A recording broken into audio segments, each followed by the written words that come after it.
Bienvenue à toutes et à tous. Aujourd'hui, on plonge ensemble dans un livre culte, vraiment. Un truc qui secoue encore. Zazie dans le métro de Raymond Queneau. Ah, Queneau, figure incontournable, hein, membre de l'Oulipo, Académie Goncourt, un auteur qui aimait jouer avec la langue. Exactement. Et notre source, c'est le roman lui-même. On va essayer de décortiquer cette intrigue un peu folle, ces personnages hauts en couleur et surtout ce style linguistique. Oui, unique. Oui, complètement déroutant parfois, mais génial. C'est le but de notre exploration aujourd'hui. Comprendre ce qui fait la force de ce livre. D'ailleurs, le prénom Zazie, il a fait son chemin, hein. On pense à la chanteuse, à l'actrice Zazie Betts. C'est vrai, preuve que ça a marqué les esprits. Bon, alors, on y va. Prêt pour le tourbillon? Allez, on plonge. Ça commence fort dès le début, non? Gare d'Austerlitz. Oui, Zazie qui débarque, confiée à son oncle Gabriel pour 2 jours. Et direct, l'échange snap. Je suis Zazie, j'ai pari que tu es mon tonton Gabriel. Voilà, cash, pas de sushi. Mais elle, ce qu'elle veut, son obsession, c'est Le métro. le métro. Et là, c'est le drame. Grève. Ah ouais, la fameuse réplique? Ah, les salauds, s'écrie Zazie. Ah, les vaches, me faire ça à moi. Toute la frustration est là, ça va la suivre pendant tout le séjour. C'est clair, ce métro inaccessible, ça lance toute l'histoire. Du coup, pas de métro alors? Alors, plan B, le taxi, avec tonton Gabriel et son pote Charles. Et là, c'est le début d'une visite de Paris, disons mémorable. Chaotique même. Carrément. Gabriel essaie de lui montrer les monuments, mais Zazie, bof. Panthéon, gare de Lyon, Invalides, tout y passe, dans la confusion. Et la réplique culte sur Napoléon. Napoléon, mon cul, voilà. Il m'intéresse pas du tout cet enflé, avec son chapeau à la con. Ça pose le personnage, son regard sur le monde adulte. Et ça nous amène direct au style, non? Cette langue si particulière. Exactement. Le néo-français. C'est pas juste qu'il rapporte ce qu'elle dit, il le façonne. L'orthographe phonétique, comme « je suis ». Ça donne une vitesse incroyable au texte. Ouais. Et puis l'argot, partout. Mon cul, enflé, flic, dégueulasse. Il mélange tout, l'argot, les mots inventés, comme homosexuel, le langage enfantin, parfois des trucs plus savants. C'est une langue vivante, quoi, qui refuse le carcan académique. Tout à fait. Une langue populaire, brute, c'est une vraie démarche. Et tu crois que c'est juste pour faire vrai ou il y a autre chose derrière? Je pense qu'il y a plus. En tordant la langue, ils tordent aussi les conventions, une certaine vision du monde. Cette langue, elle reflète le chaos ambiant, l'énergie, mais peut-être aussi l'impossibilité de vraiment communiquer. C'est intéressant, ça. Et ce chaos, on le retrouve dans les personnages. Gabriel, par exemple. Ah, Gabriel, quel personnage, hein. Tellement ambigu. D'un côté, c'est un colosse, un malabar. Il peut assommer n'importe qui. Et de l'autre? De l'autre, c'est Gabriella, danseuse de charme, en tutu, qui fait un tabac au mont-de-piété, une boîte de travestis. Et il est marié en plus, avec Marceline. Oui, la douce Marceline. Mais il oublie son rouge à lèvres, il a un parfum assez capiteux, il fait des manicures. C'est plein de contradictions. Alors comment on lit ça? C'est juste comique, le gros dur en tutu? Ou ça va plus loin? Zazie, elle pose la question cash, hein. Ah oui, c'est vrai. Dis, tonton, t'es un homosexuel ou pas? Voilà. Et plus tard, il y a Trouscaillon qui l'insulte de pédale, de tante. Ça montre bien que Gabriel, il rentre pas dans les cases. Et Queneau y répond à la question? Justement non. Il laisse flotter le doute. Gabriel, il incarne cette fluidité, ce refus des étiquettes. Homosexuel, autre chose. Finalement, peu importe. Il est cette contradiction, figure paternelle, maternelle, protecteur et artiste de scène. Il symbolise ce monde où rien n'est fixe, où les apparences sont trompeuses. C'est un thème fort du livre, ça, les apparences, l'identité. Et Zazie, parlons d'elle. On retient souvent son langage, son mon cul. Oui, mais elle est bien plus que ça. C'est une enfant terrible, ok, mais c'est surtout une observatrice hyper lucide du monde des adultes. Parfois, elle fait froid dans le dos. Comment ça? Elle voit tout. Les failles, l'hypocrisie. Et elle sait manipuler.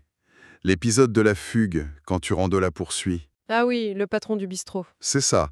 Elle le coince en criant au satyre en pleine rue. « Je veux pas aller avec le monsieur, c'est trop sale !» Et la foule s'enflamme. Elle retourne complètement la situation. C'est presque cruel, mais ça montre qu'elle a déjà tout compris aux mécanismes sociaux, non? Elle utilise le langage comme une arme. Exactement. Là où les adultes patauchent souvent, quand elle dit qu'elle veut être institutrice pour faire chier les gosses. C'est de la provoque, mais ça dit quelque chose, quand même. Bien sûr. Elle n'est pas innocente, Zazie. Elle est déjà dans le jeu social, mais à sa manière, brutale. C'est elle qui révèle l'absurdité, la violence cachée des adultes. Elle met les pieds dans le plat. Et dans ce jeu de faux-semblants, il y a un champion, Cet homme étrange qui aborde Zazie. Ah, lui. Le personnage aux 1000 visages. Pedro Surplus d'abord, Puis Trouscaillon. et à la fin, Haroun Ar-Rachid, prince de ce monde. Complètement insaisissable. Qu'est-ce qu'il représente au juste? Pour moi, il est l'incarnation de l'instabilité du sens. Chapeau melon, moustache qui change, soi-disant flic, puis marchand, puis prince. Il est protéiforme. Il offre un cacocalo, des Blue Jays, écoute l'histoire, sûrement inventée, du meurtre du père comme un spécialiste. Puis l'accuse de vol. Voilà. Bienfaiteur, manipulateur, agent du chaos, observateur amusé, on ne sait pas. Et la révélation finale en Haroun Ar-Rachid. Ça rajoute à l'absurde. C'est le sommet de la farce, peut-être. Il montre que dans ce monde-là, tout est possible. Surtout l'invraisemblable. Pas de vérité stable, pas d'identité fixe, juste des rôles, des masques. Sa nature fuyante, c'est l'image même de la réalité, selon Kno. Changeante, illogique, théâtrale. Et tout ça baigne dans un humour omniprésent. Mais pas juste pour faire rire. Non, jamais gratuit. Il y a le comique de situation, bien sûr. La bagarre finale à la brasserie au nyctalope, Anthologique celle-là. déclenchée par une choucroute dégueulasse. C'est ça. Il y a le comique verbal, les jeux de mots, les insultes, et le perroquet, la verdure. Tu causes, c'est tout ce que tu sais faire. Il a l'air de commenter tout le livre, ce perroquet. Exactement. L'inanité du blabla ambiant. Et derrière cet humour, il y a une vraie satire sociale. Assez féroce, oui. Les touristes qui admirent Gabriel, la police les en vélo qui est dépassée et violente, la bourgeoisie avec la veuve mouaque ou la dame de la haute société. Queneau n'épargne personne. Le rire est souvent grinçant. On a aussi l'impression que, malgré tout ce flot de paroles, les personnages ont du mal à communiquer vraiment, non? C'est tout le paradoxe. Ça parle énormément dans Zazie, mais est-ce que ça se comprend? Le langage déformé, l'argot, les répétitions, ça fait souvent obstacle. Comme Zazie qui essaye de savoir pour Gabriel. Oui, elle se heurte à des faux fuyants, à de l'agacement. Ce sont souvent des dialogues de sourds. Le langage montre ses limites, il masque autant qu'il révèle. Et sous le comique, tu disais, il y a la violence. Ça n'est pas qu'une farce légère. Ah non, pas du tout. La violence est là, sous-jacente, tout le temps, dans le langage, dans les tensions, dans l'histoire que raconte Zazie sur ses parents. Et la bagarre finale, elle est brutale. La veuve mouaque meurt. Ça casse un peu l'ambiance comique, ça. Ça fait éclater la violence au grand jour. Queneau nous rappelle que même dans la farce, le tragique est juste à côté. Le chaos n'est pas que verbal, il peut être destructeur. Pour revenir au style, ce néo-français, on a parlé de l'oralité, de la critique. Est-ce qu'il y a aussi un côté jeu, un plaisir des mots, un peu comme dans l'Oulipo? Ah oui, clairement. Même si Zazie est un peu avant la fondation officielle de l'Oulipo, l'esprit est déjà là. On sent le plaisir de Queneau à tordre la syntaxe, à inventer, à jouer avec les sons, les rythmes. C'est une libération, mais c'est aussi un jeu virtuose. Il s'amuse en fait. Il s'amuse et il nous invite à jouer avec lui. Ce travail sur la langue, ce n'est pas juste un moyen, c'est aussi une fin en soi. Une célébration de la vitalité du langage populaire. On comprend que ça ait pu choquer à l'époque. Le langage cru, les thèmes. Oui, la provocation évolue. Le langage ordurier, les situations limites, l'ambiguïté sexuelle, tout ça, c'était pour secouer le lecteur, briser les tabous, renforcer la critique.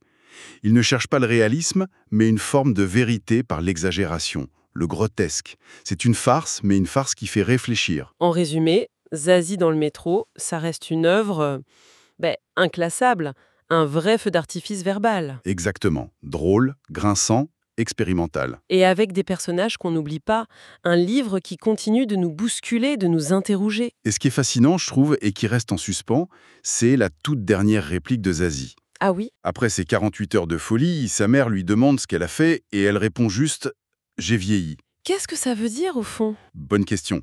Est-ce que c'est juste la fatigue, une boutade d'ado blasé, ou est-ce qu'elle a vraiment pris conscience de quelque chose? Une désillusion face à ce monde adulte si chaotique, violent, décevant? Qu'est-ce qu'elle a appris ou perdu? Elle qui n'a même pas pu prendre son métro, sauf à la fin en catastrophe par les égouts. Ça laisse songeur. Voilà.